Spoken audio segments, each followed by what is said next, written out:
এই দেখো কি চলে এসছে। তোমরা কেউ জানো না এটার মধ্যে কি? আমি খুলে দেখাচ্ছি, 1 সেকেন্ড। তো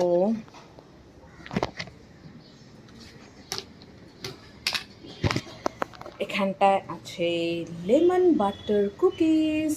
মুনিয়া খুব যত্ন সহকারে আমার জন্য বানিয়ে নিয়ে এসছে। আর মুনিয়া আমার ছোট্টবেলার বন্ধু। তো খোলার সঙ্গে সঙ্গে দারুণ গন্ধ বেরিয়ে গেছে। খেয়েও দেখবো কেমন হয়েছে।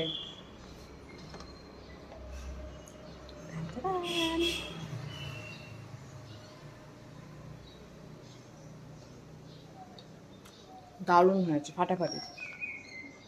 এটা জাস্ট যে কটা আছে আরামসে আধা ঘন্টার মধ্যে ফিনিশড। দারুণ হয়েছে কিন্তু খেতে। আবার আসার সময় এরকমভাবেই নিয়ে আসবি প্রত্যেকবার যখন